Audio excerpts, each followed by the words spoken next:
Hello বন্ধুরা, আমি মিতা। আজকে আমি যে রিডিংটা নিয়ে এসেছি সেটা হলো এপ্রিল মাস তোমাদের কেমন যাবে। দেখো, এপ্রিল মাস আমাদের বঙ্গ শুভ নববর্ষ আছে, মানে বাংলার নতুন বছরের শুরু। তো এপ্রিল মাসটা আমাদের লাইফে অনেকটা মানে ইম্পর্টেন্ট, এবং বছরের শুরু মানে একটা নতুন আশা, একটা নতুন আহ, স্বপ্ন নিয়ে শুরু করা। তো এপ্রিল মাস তোমাদের কিভাবে যাবে, কেমন যাবে, এবং এটা ছেলে মেয়ে সমস্ত ধর্মের মানুষ এবং সমস্ত রাশির মানুষের রিডিং। যেখানে তোমার সাথে মিলবে সেটাকে রেখে বাকিটা তুমি বাদ দিও। এখানে আমি দেখবো সব কিছু চেষ্টা করবো নিয়ে আসা, যেমন কেরিয়ার, হেলথ, পার্সোনাল ইস্যু, বা তোমার জবের বা ব্যবসাতে যেটা তোমার প্রবলেম, যেটা তোমার কেরিয়ারের মধ্যেই পড়ে।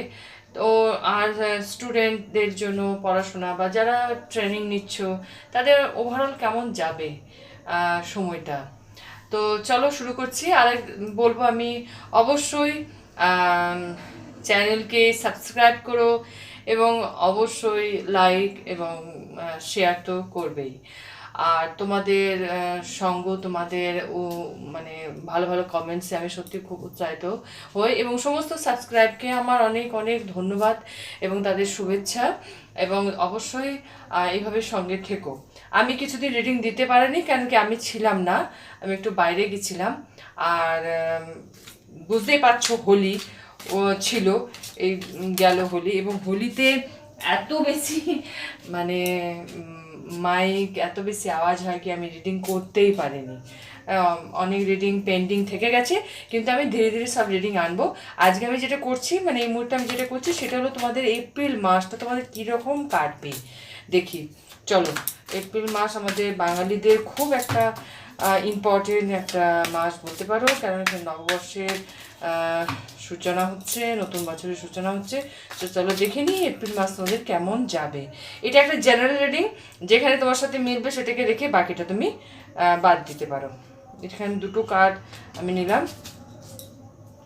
বটম অফ দ্য ডেকে আছে ফাইভ অফ সোর্স।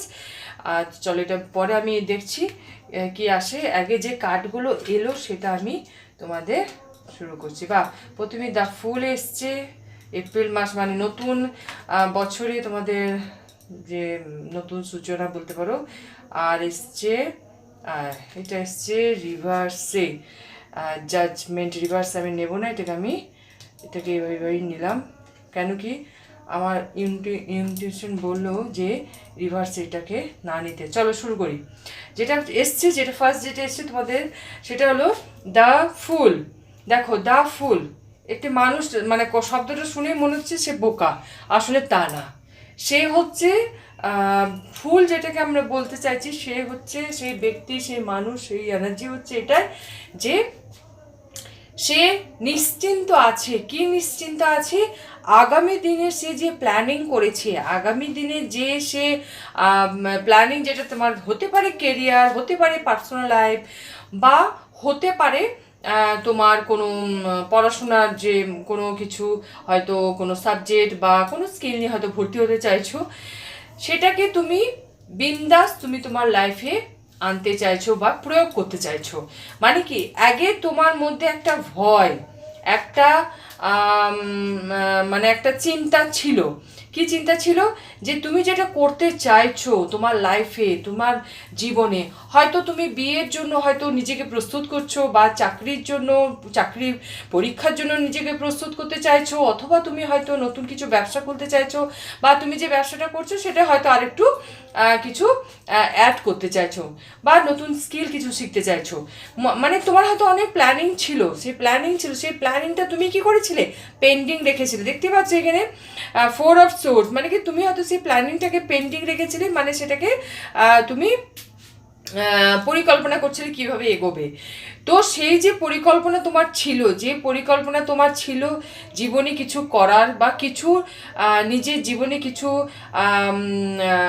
আনার, বা নিজের জীবনটাকে নতুনভাবে দেখার। আমি বলবো নিজের জীবনটাকে নতুন দেখো। মানুষের জীবনে অনেক দুঃখ কষ্ট, যে ফাইভ অফ সোর্স কি, এতদিন তুমি কি করেছো? লড়েছো।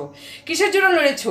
তুমি তোমার কেরিয়ারের জন্য হয়তো লড়েছো, তুমি তোমার সম্পর্কের মধ্যে লড়েছো, তুমি হয়তো কাউকে ভালোবেসেছো, সেখান থেকে হয়তো তুমি প্রতারিত হয়েছো, বা তুমি হয়তো চাকরিতে ভালো পরীক্ষা দিয়েছো, সেখানে হয়তো তুমি ঠিকমতো পারনি, বা এটাও হতে পারে যে তোমার রিলেটিভের মধ্যে বা তোমার বন্ধু বান্ধবের মধ্যে এতদিন হয়তো ভীষণ আর্গুমেন্ট বা ভীষণ সমস্যার সৃষ্টি হয়েছিল, তারা হয়তো ঠকিয়েছে, তারা ঠকিয়ে তোমাকে তারা ঠকিয়েছে, সে তোমাকে কষ্ট দিয়েছে, দুঃখ দিয়েছে, তাই না? তারা যে তোমার প্রতি যে এতটা যে অন্যায় করেছে, তার সত্ত্বেও তুমি কি করেছো?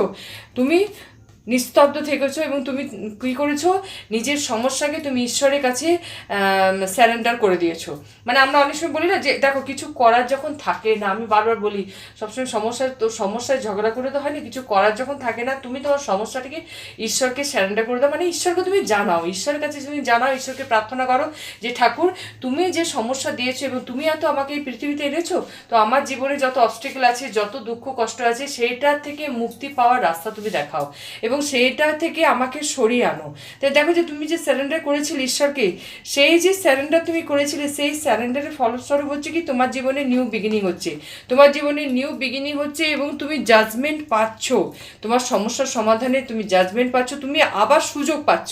দেখো এখানে দেখা যাচ্ছে জাজমেন্টের কার্ড এসছে, মানে কি দেখো এই যে ক্যাফিন আছে, ক্যাফিনের মধ্যে থেকে যে মানুষগুলো আসছে, ঈশ্বর কি এঞ্জেল ভগবান তাদের কি করছে? হিল করছে। দেখো ক্রস একটা চিহ্ন আছে, হিল করছে, মানে কি তাদেরকে পুনর্জীবন দিচ্ছে, মানে কি তাদেরকে আবার সুযোগ দিচ্ছে। তুমি এতদিন যে ফেল হয়ে গেছিলো, সমস্ত ক্ষেত্রে হয়তো তুমি ফেলিয়ার ছিলে, সেখান থেকে বেরিয়ে আসার সুযোগ তোমাকে দিচ্ছে ঈশ্বর, তোমাকে আবার সুযোগ দিচ্ছে। এই সুযোগটা তুমি নাও, তুমি ইমোশনালি নিজেকে স্ট্রং করার চেষ্টা করেছো এবং তাতে তুমি সফল হয়েছো। আগে হয়তো তোমাকে মানুষ হয়তো অনেকভাবে হয়তো বোকা বানাতে পারতো, তাই না? কথার ছলে বলো, বা হয়তো ইমোশনালি তোমাকে ব্ল্যাকমেল করে বলো, বা হয়তো কোনো রকমের তোমার সঙ্গে আর্গুমেন্ট করে হোক, ঝগড়া করে হোক, তারাই জিততো। কিন্তু এখন কি হয়েছে? এখন তুমি ইমোশনালি নিজেকে স্ট্রং বানিয়েছো, এবং ঈশ্বরের কাছে যেহেতু তুমি নিজেকে স্যারেন্ডার করে দিয়েছিলে, ঈশ্বরের তরফ থেকে তোমাকে একটা সুযোগ দেওয়া হচ্ছে, তোমার সেই যে সফল হওয়ার সুযোগ তোমাকে দেওয়া হচ্ছে, এবং ভগবান বলছেন তুমি আর আগের মতো ইমোশনালি উইক না, মানে তুমি সহজেই কেঁদে ফেলো না, তুমি সহজেই মানুষের কাছে হেরে যাও না। তুমি কি করো? তুমি বিন্দাস, মানে একদম নিশ্চিন্তে তুমি তোমার লাইফে এগিয়ে যাওয়ার সংকল্প নিয়ে এগিয়ে যাচ্ছ, এবং সেটাই তোমাকে করতে হবে। দেখো আমি মনোলজি কার্ড থেকে আমি দেখে নিচ্ছি তোমার লাইফে যে সমস্যা, যে মানে দেখা যাচ্ছে বিগত কয়েক মাস ধরে হয়তো তোমার সমস্যা ছিল, হ্যাঁ, তুমি অনেক কষ্ট পেয়েছো, দুঃখ পেয়েছো, এবং তুমি সেখানে বিজয় হয়ে তুমি নিশ্চিন্তে এগিয়ে যাচ্ছ, হ্যাঁ, নিশ্চিন্তে এগিয়ে যাচ্ছ।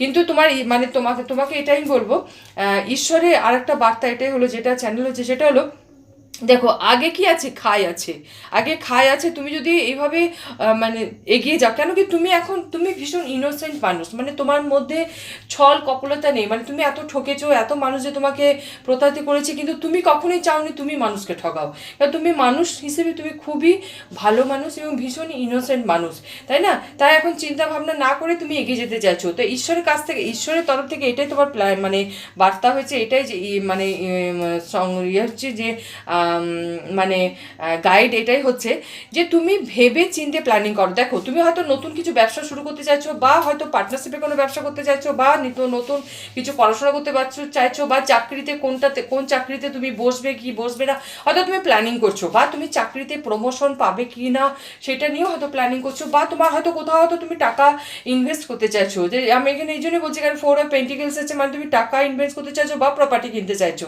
হয়তো তোমার প্ল্যানিং আছে, তাই না? প্ল্যানিং আছে। তো ঈশ্বরের বার্তা এটাই হলো কি, তুমি যখনই কোনো কাগজে সাইন করবে, বা প্ল্যানিং করবে, বা ইনভেস্টমেন্ট করবে, বা তুমি চাকরির পরীক্ষার জন্য যখনই সিলেকশন করবে, একটু ভেবে চিন্তে করবে। তোমার আশেপাশে মানুষ, এই যে একটা ডগ দেখতে পাচ্ছ, হোয়াইট কালারের ডগ, সাবধান করে দিচ্ছে যে এখানে খাই আছে, এইভাবে এগিয়ে যেও না, একটু সাবধান হও। তোমার কাছে নলেজ আছে, ভিস্টাম আছে, সবই আছে, অথচ তুমি কিছু সামনের দিকে ভালো করে তাকাচ্ছ না। তো ঈশ্বরের তরফ থেকে এটাই বার্তা হলো, সাবধানতা, এটা হলো গাইড, এটাই হলো যে তুমি একটু আশেপাশে মানুষ যারা তোমার ভালো চাইছে, বা তুমি হয়তো কোনো হয়তো সোশ্যাল মিডিয়ার মাধ্যমে হোক বা কোনো ভিডিও বা কোনো হয়তো এর মাধ্যমে কোনো যদি সাবধানে বার্তা বা কোনো এঞ্জেল নাম্বারের সাহায্যে তুমি হয়তো এঞ্জেল নাম্বার হয়তো খুব দেখছো, মানে এঞ্জেলের তরফ থেকে যে তোমার কোনো মেসেজ থাকে সেই মেসেজটাকে তুমি ফলো করো, সেই মেসেজটাকে তুমি ফলো করো এবং ঈশ্বরের গাইড এটাই হচ্ছে তুমি ভেবে চিনতে এগো। দেখো তুমি এগোবে এবং তোমার জাজমেন্টও হবে, তুমি এগোবে, তুমি সাকসেসও হবে, কিন্তু কি আছে তুমি সেখানে সাকসেসও হবে, কিন্তু ঈশ্বর বলছেন কিং অফ ওয়ান তোমাকে সাকসেস হবে। ঈশ্বর বলছে এইভাবে মুখ ফিরিয়ে না থেকে তুমি একটু চিন্তা ভাবনা করে এগো। তাহলে মানে এটাই শুধু একটুখানি গাইড হচ্ছে যে তুমি যখন কোনো ডিসিশন নিচ্ছ কিছু করার, নিজের জীবনকে নিয়ে, নিজের কেরিয়ার নিয়ে, হ্যাঁ কোনো রিলেশন নিয়ে যখন তুমি চিন্তা ভাবনা করছো যে হ্যাঁ আমাকে জীবনে এগিয়ে যেতে হবে, তুমি একটু সাবধানে এগোবে এবং সহজে কোনো মানুষকে বিশ্বাস করবে না। কেন কি তুমি আগে তো ঠকেছো, আগে তুমি প্রতারিত হয়েছো, ঠকেছো, তাই বলছে। আর এই যে নাইট অফ কাপ মানে কি তুমি এগিয়ে যাওয়ার জন্য তুমি প্রস্তুত এবং তুমি নিশ্চিন্তে এগোও। তুমি এগিয়ে গেলেই মানে তোমার লাইফে যে ডিসিশন নিচ্ছ, যেটা তুমি চিন্তাভাবনা করছো যে হ্যাঁ এটা করতে হবে, সেটাকে তুমি একটুখানি প্ল্যানিং করো ভালো করে, দিয়ে তুমি এগোও, তাহলে তুমি কিন্তু সাকসেস পাবে এবং তোমাকে সাকসেস পেতে হবে। কেন কি তোমাকে ঈশ্বরের তরফ থেকে যে জাজমেন্ট তোমাকে যে দিচ্ছে সেখানে তোমার হবে।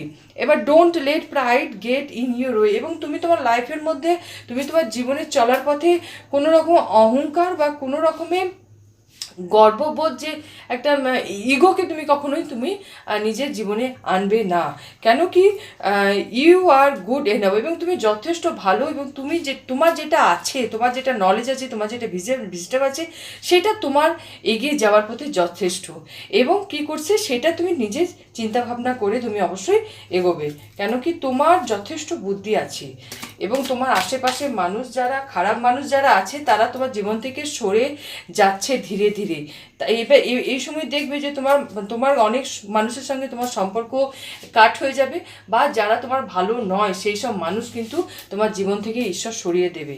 তুমি নিশ্চিন্তে তুমি তোমার জীবনে এগিয়ে যাও। তো এপ্রিল মাসটা অবশ্যই তোমার এগিয়ে যাওয়ার, সাকসেস হওয়ার, এবং কিছু দুষ্টু লোক তোমার জীবন থেকে সরে যাবে। বি পজিটিভ, এবং অবশ্যই বি পজিটিভ থাকবে, চিন্তা ভাবনা তোমার সবসময় পজিটিভ থাকবে।